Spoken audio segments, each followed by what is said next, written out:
How's everybody doing? It's Monday, August 1st, and this is a bonus episode of the College Football Daily, our second episode of the day. If you haven't listened to the first one yet, make sure to do so wherever you get your podcasts. Nick Costco was joined by Indiana head coach Tom Allen for an in-depth discussion on the Hoosiers. But for this episode, I am joined by 24/7 Sports national college football writer Chris Hummer to discuss one of his most anticipated pieces of the year, his annual 30 under 30 list detailing the top 30 coaches all under the age of 30. Hummer, thanks so much for coming on and joining me. I really appreciate it. Absolutely. Anytime I get to talk about 30 under 30, I'm excited. These are the next generations of stars in college football. And look, I'm excited to talk to you about it. A couple Scarlet Knights on there, one of which we will certainly get to, and I of course was excited about that. So we're going to run through in this discussion about 4 or 5 names on the list, and you can find the whole list at 247sports.com. But before we start, I have to ask just how difficult this is for you to do. Look, college football has so many talented coaches, so many up and comers throughout all conferences. I'm sure as the years have gone by now, I think this is year 6, I believe, of this list. It's only gotten harder and harder to narrow it down prior to each season, I'm sure. How difficult is this for you to come up with these 30 names?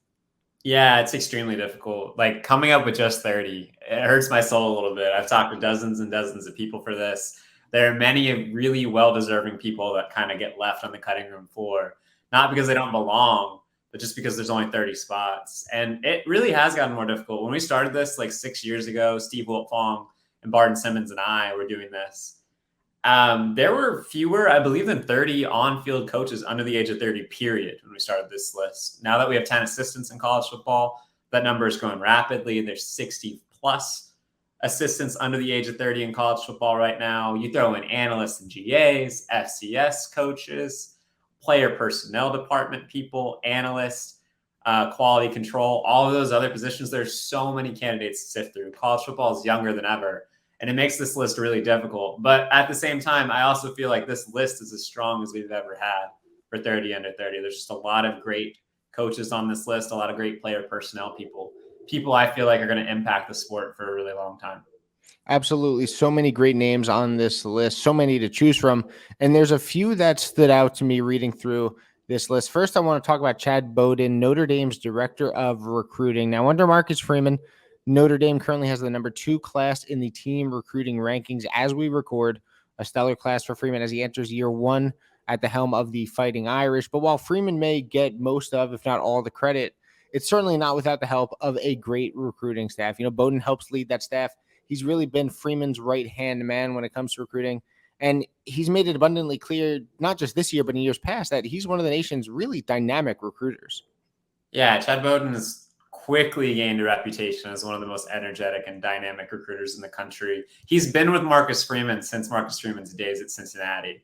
He went with Marcus Freeman to Notre Dame. He was the director of defensive recruiting last year under Brian Kelly, working side by side with Marcus Freeman.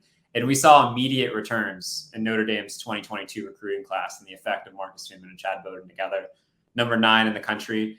And this year in 2023, that class is tracking to be a top 5 class overall nationally.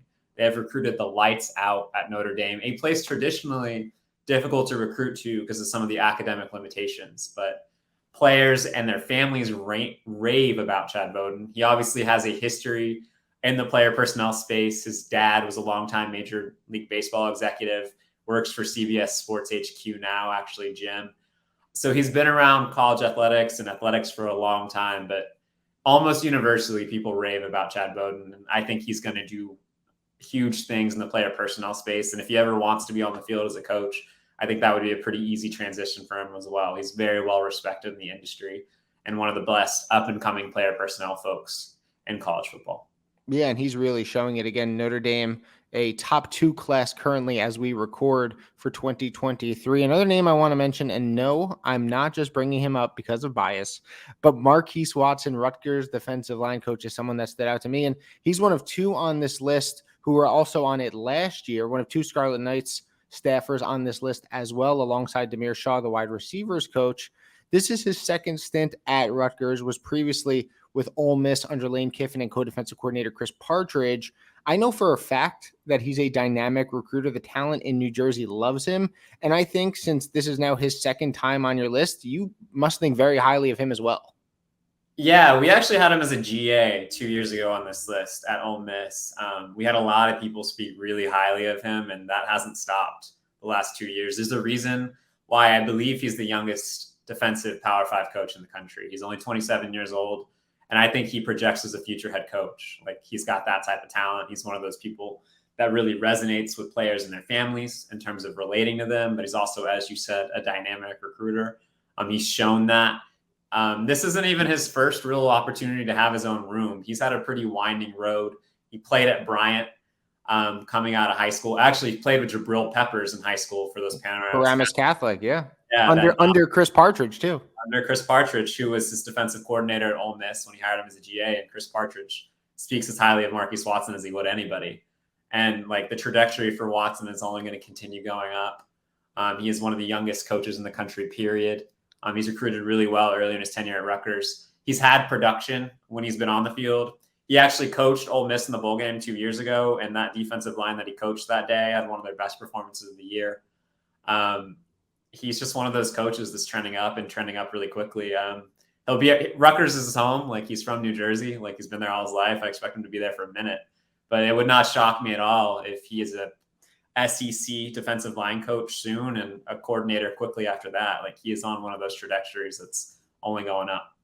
And one of the positives, at least for the Scarlet Knights this year, a lot of anticipation surrounding their defensive line room, in large part because of Marquis Watson's presence.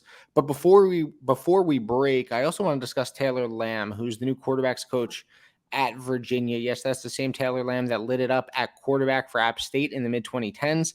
He now leads UVA's QB room under new head coach Tony Elliott. And look, he has quite the quarterback to work with in Brennan Armstrong. And his work with Armstrong this season, I think, can elevate him even further as one of the top young minds in college football. Yeah, I mean, obviously, Brennan Armstrong is one of the top returning quarterbacks in college football, period. But Taylor Lamb also has a reputation already of a developer of quarterbacks and of offenses. He was actually, this is a pretty rare thing in your 20s to be an offensive coordinator, even on the FCS level. But last year, he was Gardner Webb's offensive coordinator. They ranked in the top 30 nationally in terms of yards per play, averaged 6 yards essentially a play in the FCS last year. That's excellent production, especially for somebody so young. Lamb has also made a bit of a splash as a recruiter. I think it went a little unnoticed in the Arch Manning hype, but he did visit Virginia. And that was in large part because of Taylor Lamb and his recruiting of Arch Manning. Obviously, they didn't come close to landing him, but to get somebody like that on campus speaks to both Tony Elliott and Taylor Lamb's pursuit of Arch Manning. And that's a statement early in their career, early in that staff's tenure together. So I think Taylor Lamb, as a proven play caller at one point in his career, as one of the youngest Power 5 quarterback coaches in the country, has shown that he is on the track long-term to be a coordinator in college football and likely, potentially, to be a head coach down the line. He's someone that I think those in the industry are looking at as a rising star, and I'm happy to have him on our list this year. So I want to head now to Ann Arbor. We talked about Marquis Watson earlier as one of two returners from previous 30 under 30 lists. Well, the second returnee is Grant Newsome. He's Michigan's tight end coach and the youngest on-field coach at the Power 5 level. This is his first year as tight ends coach. And before that, with the Maize and Blue, he was an offensive line graduate assistant. And well, Michigan's offensive line last year, they were pretty good. They only won the Joe Moore Award for the top offensive line in the country. Hummer, what stands out to you about Newsome? How was he able to make this list once more? Yeah, Grant Newsome, I think, is the youngest player to ever youngest coach to ever make this list. He was 23 when he was on it the first time as a GA at Michigan. I think he's tied with Billy Fessler, who's now our Akron's quarterback coach, speaking of Joe Moorhead, as a 23-year-old as well. But Grant Newsome is somebody of those in the Michigan program I've raved about ever since he was a player at Michigan, back in I believe the 2015 class. He is one of those guys who's interned on Capitol Hill. He could have easily had a job on Wall Street if he wanted it. I think Jim Harbaugh, like, this is a direct quote, has called him the finest human he's ever been around in his coaching or playing career. So those around Michigan rave about him. And his career was unfortunately cut short because of an injury he suffered as a sophomore. He was Michigan's starting left tackle as a true sophomore. He almost lost his leg. He had to retire after 2 years of rehab, trying to get back. He ended up retiring, but then he joined the staff as a student assistant. And in the time since, those around the program have just raved about the guy. If you talk to him, he's super impressive. One of those guys who can talk to 16 and 17-year-olds and could talk to 50 and 60-year-olds who are telling his parents. Like, he can relate to anyone. He has shown his chops as a position coach as well. Obviously, he hasn't had the room by himself. He's worked with Sharon Moore the entire time. But when he was coaching tight ends, they had 3 all-conference tight ends in his tenure. When he was coaching with the offensive line, they won the Joe Moore Award last year and made the college football playoff in large part because of the line of scrimmage. And this year, taking over a tight end room with potential all-conference candidates again, I think his trajectory is only pointing up. Grant's still really young. He's just 25, but I think he could either be at Michigan for a long time or pretty quickly go up in the ranks as a coordinator. But I don't think Jim Harbaugh is going to easily let him go. There's a reason why Jim Harbaugh made him the youngest position coach in the entire Power 5. And those around Michigan just really love Grant Newsome. And so last one, and then we'll get out of here. We talked about my alma mater, Rutgers. We'll hit on your alma mater, Texas.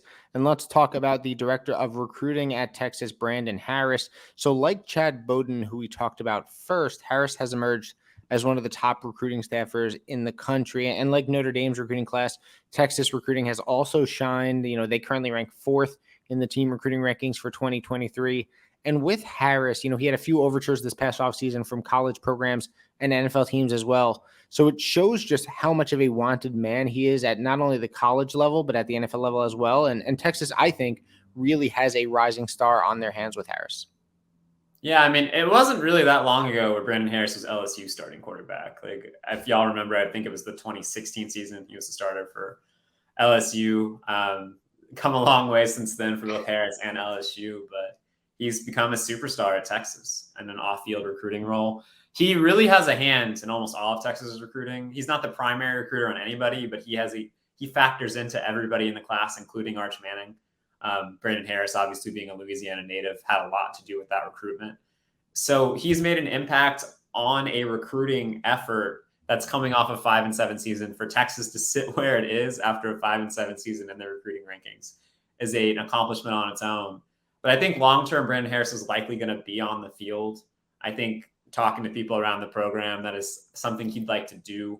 He did have overtures from both Temple this offseason to be director of player personnel. Obviously, Stan Drayton was at Texas last year with him, and also the LA Rams. So he has been a guy in demand, as you said. And I think he's just one of those people in the industry that we're going to continue to see rise. I don't know what his ultimate ceiling is, but people speak really highly of him around Austin. He clearly has made an impact from a recruiting perspective, and I think his future is super bright.